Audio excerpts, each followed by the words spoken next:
Hello student. पिछले video में हमने 10 क्लास का फार्मूला बताया था। मैं आज आपको कुछ एग्जाम्पल बताऊंगा और कुछ बनाने के लिए दूंगा ताकि आप भली भांति इस स्ट्रक्चर को 8.1 को अच्छे ढंग से समझ सकें और बना सकें। चलिए आइए, तो आज हम एग्जाम्पल एक देते हैं, उसके बाद उसे बताएंगे और टास्क कुछ देंगे। ठीक है, तो आइए चलिए, आज जो आपको बोर्ड पर दिखाई दे रहा है ये उदाहरण को बताएंगे और समझाएंगे, तब आप इसके आधार पर कई ऐसे क्वेश्चन देंगे ताकि आपको इस स्ट्रक्चर का और इस सवाल से संबंधित जो भी क्वेश्चन होगा आप बना सकें। तो आइए देखते हैं इसे कैसे बनाया जाता है। प्रश्न है कि यदि साइन ए बराबर 12/13 तब tan a और cos a का मान क्या होगा यह ज्ञात करें। आइए कैसे बनता है देखते हैं।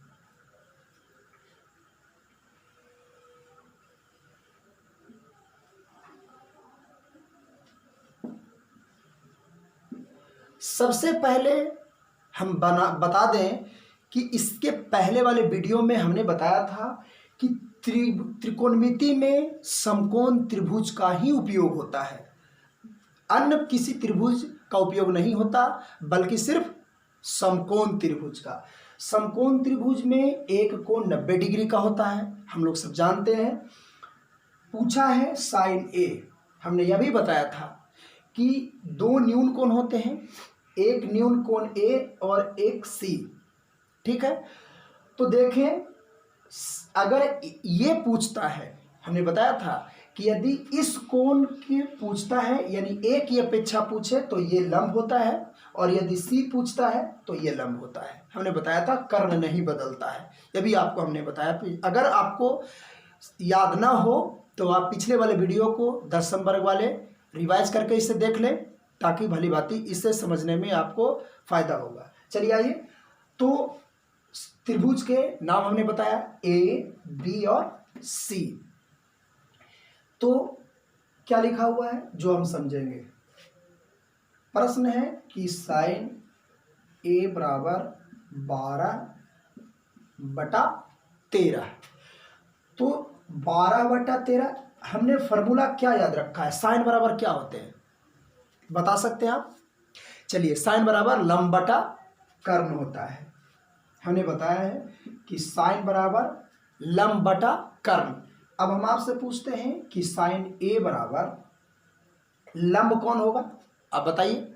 लंब ये होगा, ये, हाँ। बी और सी लंब ये होगा, क्योंकि ये की अपेक्षा सम्मुख भुजा ही लंब होती है।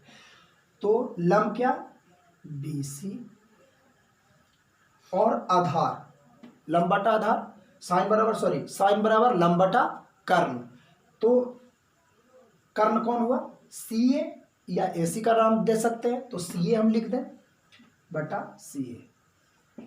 साइन थीटा बराबर हमने बताया था कि लंब बटा कर्ण होता है, और लंब ए जब पूछ रहा है तो इसके सम्मुख भुजा लंब ये होता है, यानी कि बी सी या सी बी, कोई दिक्कत नहीं, और सी ए कर्ण होता है, लंब बटा कर्ण।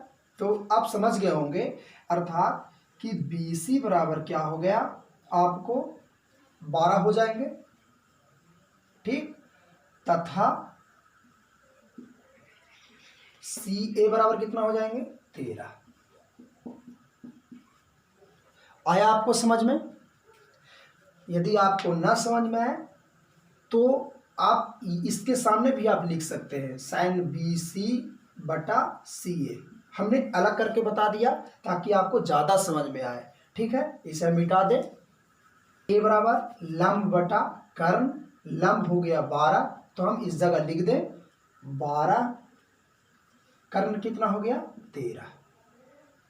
देखिए, हमें लंब पता है, कर्ण पता है, तो आधार हम पाइथागोरस प्रमेय के नियम से हम जानकारी प्राप्त कर लेंगे।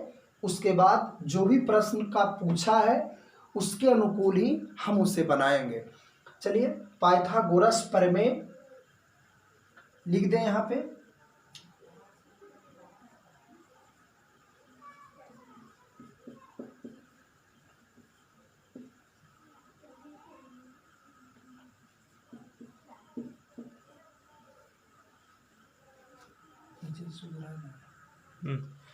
तो पाइथागोरस प्रमेय, पाइथागोरस प्रमेय का हमने पिछले क्लास में पढ़े थे, 9 में भी पढ़े थे, इससे पहले वाले चैप्टर में जो भी हमने पढ़ा था कि पाइथागोरस प्रमेय क्या है। तो हम पाइथागोरस प्रमेय के बारे में सबसे पहले निकालना हमें क्या, आधार। ये लंब होता है, ये कर्ण होता है और ये आधार। तो बी ए हम ऐसे लिख सकते हैं कि सी ऐसे लिख सकते हैं, सी ए स्क्वायर बराबर, या इस तरह से भी निकाल सकते हैं कि बी ए बराबर हो सकता है, यानी कि आधार बराबर क्या होता है कि कर्ण स्क्वायर माइनस लंब स्क्वायर। तो ऐसे भी निकाल सकते हैं डायरेक्ट बी ए बराबर, इसमें कोई दिक्कत नहीं है। चलिए आइए हम वही वैसे ही निकाल दें, बी ए बराबर, ऐसे भी निकाल सकते हैं। क्या होते हैं, यानी कि बी ए आधार बराबर क्या होते हैं, कर्ण c a square minus b c square, कर्ण स्क्वायर माइनस लंब स्क्वायर।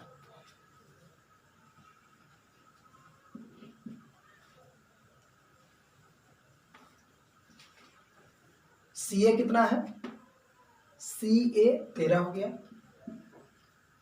13 स्क्वायर माइनस बी सी कितना है 12 स्क्वायर। तो बी ए कितना होगा, 13 का कितना होता है 169, 12 का 144, 169 और 144, इसको घटाएंगे, 9 में से 4 गया 5, या बच गया कितना 6 हो गया 225। अब इसका वर्गमूल क्या होगा 5, यानी कि 5 इकाई। ठीक है, अब देखिए 5 इकाई मतलब अगर हम देखें कि बी ए कितना गया 5 इकाई। अब प्रश्न क्या है जो देखेंगे, प्रश्न है tan ए बराबर दिया है। तो हम tan क्या है, tan का फॉर्मूला आपको पता है, tan ए का फॉर्मूला क्या होता है, tan बराबर क्या होता है लंब बटा आधार। लंब क्या होता है, इसका लंब ये है, यानी कि क्या होगा लंब बटा आधार। आधार क्या है बी ए, लंब कितना होगा 12, आधार कितना होगा 5। tan ए, ओह सॉरी एक मिनट, सॉरी tan ए बराबर लंब कितना है, लंब हो गया बी सी, और आधार कितना होगा बी ए। बी सी कितना है, बी सी 12, आधार कितना है 5। चलिए फिर क्या पूछा है कॉस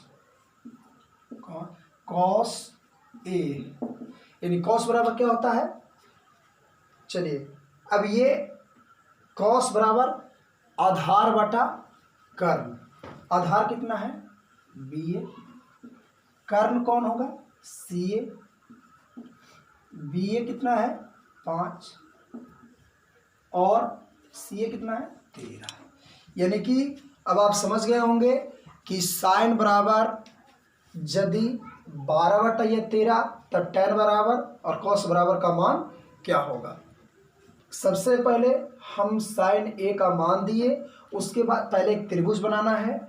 त्रिभुज बना करके हमने देखा कि इसकी अपेक्षा, आप नाम जैसे भी लिख सकते हैं, इसकी अपेक्षा अगर हम देखें इस कोण के अपेक्षा पूछा है तो ये लंब होगा, इसलिए हमने बी सी बराबर लिखा लंब यानी कि 12, और सी इकाई भी आप लिख सकते हैं, इसमें कोई दिक्कत नहीं है, इकाई लिखिए, लिखना है इकाई लिखा हुआ है इकाई। तो पाइथागोरस प्रमेय न भी लिख सकते, क्योंकि हमने डायरेक्ट बी ए बराबर लिखा है, तो इसे आप ना भी लिख सकते हैं, कोई दिक्कत नहीं है।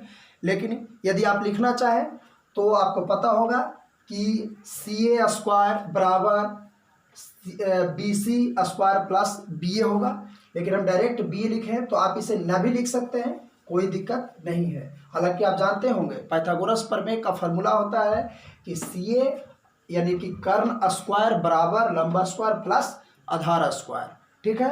लेकिन डायरेक्ट हमने बी ए कर का यानी आधार बराबर डायरेक्ट हमने निकाल दिया, इसलिए हमने आपको मिटा दिया, कोई दिक्कत नहीं। तो tan ए और cos ए बराबर क्या होता है आप समझ गए होंगे। अब आपको हम व्हाट्सएप के जरिए हम कुछ क्वेश्चन देंगे, आप उन्हें बना करके आपको व्हाट्सएप करना होगा। उसमें भी अगर कोई दिक्कत हो तो आप पूछिए, हम उसको सोल्व करने का प्रयास करेंगे, सोल्व करके आपको व्हाट्सएप पर ही दे देंगे। धन्यवाद।